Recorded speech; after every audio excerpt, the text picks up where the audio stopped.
যে এই বিধ্বংসী বানত যোৱা 18 তাৰিখৰ পৰা আমাৰ শিৱসাগৰ জিলাখনত প্ৰায় 385খন গাঁও এই বানৰ কবলত পৰিছে আৰু য'ত প্ৰায় 4 লাখতকৈও অধিক আমাৰ যিটো হিচাপ আহিছে 4,03,134 গৰাকী ব্যক্তি এই বানত এফেক্টেড হৈছে আৰু এই বানত জিলাখনত 31 জন মানুহৰ প্ৰাণহানি হৈছে আৰু 3 জন এতিয়াও সন্ধানহীন হৈ আছে। আমি এই বানৰ সময়ছোৱাত আমাৰ SDRF, NDRF, প্ৰশাসন তথা স্থানীয় ৰাইজৰ সকলোৰে সহযোগত প্ৰায় 20,520 জন ব্যক্তিক আমি উদ্ধাৰ কৰিবৰ কাৰণে সক্ষম হৈছোঁ আৰু এই গোটেই ৰেস্কিউ অপাৰেশ্যনত উদ্ধাৰ গোটেই অভিযানটোত আমি প্ৰায় 121খন নাৱৰ জৰিয়তে আমি উদ্ধাৰ কাৰ্যত আমি লিপ্ত হৈছিলোঁ আৰু সমান্তৰালভাৱে আমাৰ এই গোটেই উদ্ধাৰ কাৰ্যত সেনা বাহিনী আৰু বায়ু সেনা বাহিনী তেওঁলোকেও খুব সক্ৰিয়তাৰে আমাক সহযোগিতা কৰিছিলে। আমাৰ বায়ু সেনা বাহিনীৰ হেলিকপ্টাৰেৰে আমি কেইবাজনো লোকক আমি ৰেস্কিউ কৰিবৰ কাৰণে আমি সক্ষম হৈছিলোঁ। আপোনালোকক জনাব বিচাৰিছোঁ যে আমাৰ প্ৰায় জিলাখনত 28,000 হেক্টৰ খেতি মাটি বানত ক্ষতিগ্ৰস্ত হৈছে।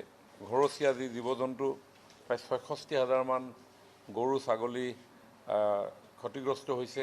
ঠিক তেনেধৰণে বিভিন্ন হাঁহ কুকুৰা ইত্যাদিসমূহ যিবিলাক পোহে প্ৰায় 75,000 মান ক্ষতিগ্ৰস্ত ইয়াতে হৈছে। এতিয়ালৈকে সমগ্ৰ জিলাখনত প্ৰায় 6,70,000 লিটাৰ আমি খোৱা পানী ৰাইজৰ মাজলৈ লৈ যাবৰ কাৰণে আমি প্ৰয়াস কৰিছোঁ আৰু ইতিমধ্যে এইসমূহ বিতৰণ কৰা হৈছে। ঠিক তেনেধৰণে এই সময়খিনিত প্ৰায় 2,88,000 পেকেট 2,88,000 পেকেট আমি বিভিন্ন ধৰণৰ বিস্কুটৰ পৰা আৰম্ভ কৰি ইমিডিয়েট যিবিলাক বস্তু আমি দিছিলোঁ তেনেধৰণে আমি প্ৰদান কৰিছিলোঁ।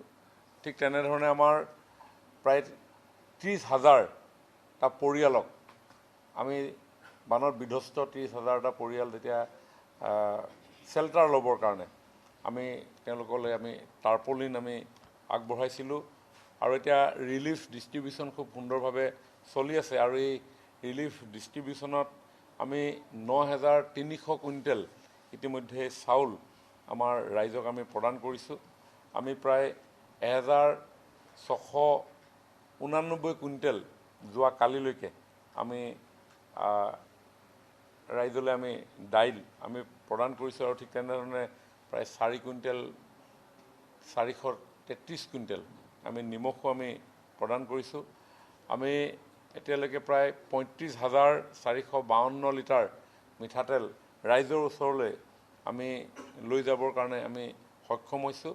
ঠিক তেনেধৰণে এই মুহূৰ্তত যাতে কোনেও কষ্ট পাব লগা নহয়, শিশুৰ পৰা বয়োবৃদ্ধসকললৈকে বিভিন্ন ঠাইত ৰন্ধা বঢ়াৰ সমস্যা আছে, পানী যিহেতু ঘৰৰ ভিতৰত আছে, গতিকে আমি ৰান্ধিও আমি খুৱাবৰ কাৰণে আমি প্ৰয়াস কৰি আছোঁ।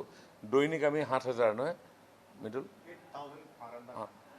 ৰন্ধা আমি প্ৰায় 8,000 লোকক দৈনিক আমি ৰন্ধা খাদ্য আমি প্ৰেৰণ কৰি আছোঁ।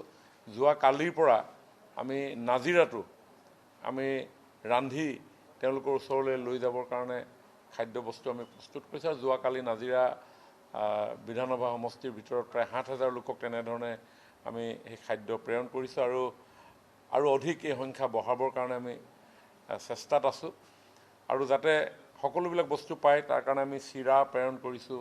চিৰাৰ লগত আমি গুড়ো প্ৰেৰণ কৰিছোঁ, চেনি, বেবী ফুডৰ পৰা আৰম্ভ কৰি মিনাৰেল ৱাটাৰৰ কথা মই ক'লোৱেই।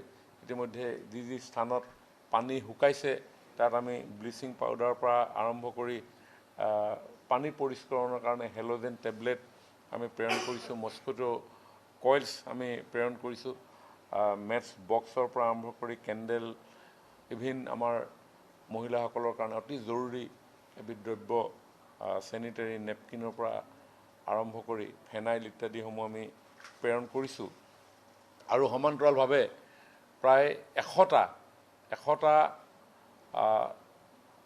স্বাস্থ্য টীমে চিকিৎসকৰ দলে বিভিন্ন স্থান পৰিভ্ৰমণ কৰি যাতে কোনেও অসুখৰ সন্মুখীন হ'লে তৎপৰতাৰে চিকিৎসা লাভ কৰিব পাৰে তাৰ কাৰণে আমাৰ প্ৰয়াস অব্যাহত আছে।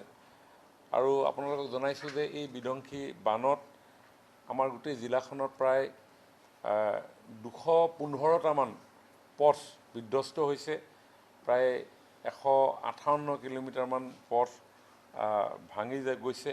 ঠিক তেনেধৰণে 350খনমান স্কুল ডেমেজ হৈছে আমাৰ খবৰ আহিছে, কাৰণ পানীৰ ফলত বিভিন্ন ধৰণৰ আচবাব নষ্ট হৈছে আৰু বহুত পলস সোমাই গৈছে স্কুলবিলাকত।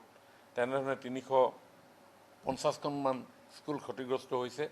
আৰু আমাৰ যি ইলেক্ট্ৰিচিটি প্ৰথম অৱস্থাততো প্ৰায় বহু সংখ্যক লোকৰ ঘৰত আমি বিদ্যুৎ কৰ্তন কৰিব লগা হৈছিল, কাৰণ প্ৰায় 101টামান ইলেক্ট্ৰিচিটি ইনষ্টলেশ্যন বিভিন্ন ধৰণৰ পোলেই হওক ট্ৰেন্সফৰ্মাৰেই হওক এনেকুৱা ধৰণৰ নষ্ট হোৱাৰ কাৰণে আমাৰ বিজুলী সংযোগ ব্যাহত হৈছিলে। এতিয়াও প্ৰায় 25,000মান লোকক বিজুলী আমি দিব পৰা নাই। আৰু জিলাখনত থকা প্ৰায় 462টা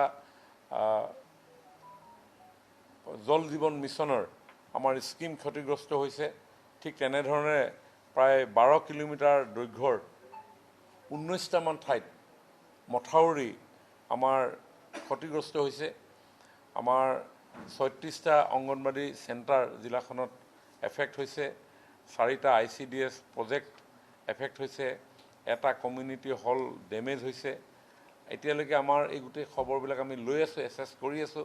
তেনেধৰণে বহু পুখুৰীও ক্ষতিগ্ৰস্ত হৈছে। আমাৰ 31জন এতিয়ালৈকে মৃত্যু হৈছে আৰু 3জন এতিয়া সন্ধানহীন হৈ আছে।